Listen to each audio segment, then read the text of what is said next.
এবার নৈহাটির প্রাক্তন তৃণমূল বিধায়ক সনদ দেকে লক্ষ্য করে চোর চোর স্লোগান। মহিলারা তেড়ে এলেন। নৈহাটি বিধানসভা কেন্দ্রের প্রাক্তন তৃণমূল বিধায়ক সনদ দেকে গ্রেপ্তার করার পর আজ তাকে এলাকায় ঘোরালো নৈহাটি থানার পুলিশ। আর এই ঘটনাকে কেন্দ্র করে এলাকায় ব্যাপক উত্তেজনা ছড়িয়ে পড়ে। তোলাবাজি, অন্যের জমি ভয় দেখিয়ে হাতিয়ে নেওয়ার অভিযোগে গ্রেপ্তার করা হয় এই তৃণমূলের প্রাক্তন বিধায়ককে এবং শনিবার সকালে দত্তপুকুর থেকে তাকে গ্রেপ্তার করা হয়। দীর্ঘদিন ধরেই তোলাবাজির অভিযোগ ছিল এই নৈহাটির প্রাক্তন বিধায়ক সনদের বিরুদ্ধে। একাধিক জমি দখল করে নেওয়ার অভিযোগও রয়েছে এবং 2021 সালে বিধানসভা নির্বাচনের পরও ভোট পরবর্তী হিংসার অভিযোগ ছিল তার বিরুদ্ধে। আর সেই অভিযোগেই গ্রেপ্তার করে তাকে পুলিশ এবং আজকে তাকে এই নৈহাটি এলাকায় ঘোরালো পুলিশ। আর সেখানে উপস্থিত হয়েছিলেন বহু মানুষ। জনরোষের মুখে পড়েন এই প্রাক্তন তৃণমূল বিধায়ক। এমনকি সেই ছবি দেখাচ্ছি যেখানে সনদ দেকে ঘুষি মারার অভিযোগ উঠছে। উপস্থিত রয়েছেন, সেখানে দেখা যাচ্ছে একেবারে পুলিশে ছয়লাভ এবং ওখানে বহু মানুষ উপস্থিত হয়েছিলেন। মহিলারা তেড়ে যাচ্ছেন, এমনকি তারা একাধিক অভিযোগ আনছেন তার বিরুদ্ধে। এমনকি এমনও অভিযোগ রয়েছে তার বিরুদ্ধে যে কার্যত তিনি নাকি ভয় দেখিয়ে জমি হাতিয়ে নিতেন। এমনকি তোলাবাজির অভিযোগ রয়েছে এই সনদদের বিরুদ্ধে।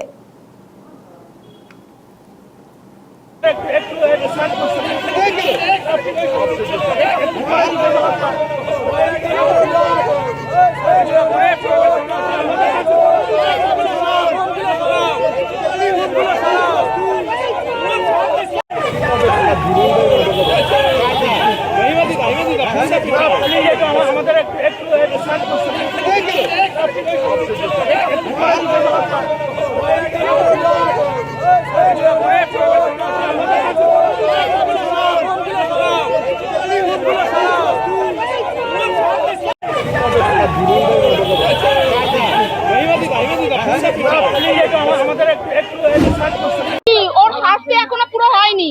প্রশাসন যে কেন এটা করলো আমি জানি না, তবে এইটুকুনি বলবো ওর জুড়ি মেলা ভার, হ্যাঁ ওর বর্বরতার জুড়ি মেলা ভার, ওর কোনোখানে নাম বাদ নেই। হ্যাঁ, একটা অ্যাম্বুলেন্সের খালাসি থেকে এত তাড়াতাড়ি এই কয়েক বছরে তৃণমূল সরকার আসার পর সেখানে সে মহারাজা হয়ে গেল, এটা তো স্বাভাবিক নয়, সেটা তো অস্বাভাবিক।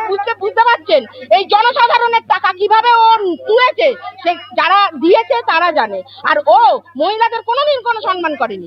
মহিলাদের নোংরা ভাষায়, অকথ্য ভাষায় মানে উনি বলে তাদেরকে হেটা করেছে। তাহলে ওনার জাল ওষুধের কারবার, ওনার কি গুণগান নেই বলুন তো? সব গুণগান ওনার আছে। আমার নাম চন্দ্রা ঘোষ। জনরোষ আসতে পারে, খুবই ক্ষতি করে যা অত্যাচার করেছে সনদদের সম্মেলন ছিল, কিভাবে ভোট দিতেছিল আপনারাও দেখেছিলেন। তো মানুষ যা করেছে আমি তো মনে করি কম হয়েছে। যা অত্যাচার সনদ করেছে, ওখানে মেয়েদের উপর অত্যাচার, আমাদের মহিলা মোর্চার কর্মীদের বাড়িতে বম মারা, ভাঙচুর করা, তাদের বৃদ্ধা বাবাকে মেরেছে। এখানে আমাদের কর্মীরা যে জিনিয়া, তার বাড়িতে কি তাণ্ডব করেছে, আরে ভাবতে পারবে না কি তাণ্ডব করেছে। এরকম তাণ্ডব করেছিল যে তাণ্ডব কোনো কল্পনা করা যায় না। ও কম করেছে, ওকে আরো করা উচিত। ওকে মানুষ যেভাবে মানুষের উপর অত্যাচার করেছে, আমি তো মনে করি এটা খুব কম শাস্তি আছে। আরেকটা আছে মা বিষ্ণু অধিকারী, ও একজনের বাড়ি জমি নিয়েছে, আবার পয়সাও নিয়ে নিয়েছে। লোকটা বাড়িতে লোকটা মারা গেল। ভাবতে পারবেন বিষ্ণু মানে কি অত্যাচার আছে। জমি নিয়েছে, পয়সা মানে 10% পয়সা, সে পয়সাটাও নিয়ে নিয়েছে যারা এসটিও করে তৃণমূলে। এবার যুব সভাপতি। এবার আমি যেটা মনে করছি, এরা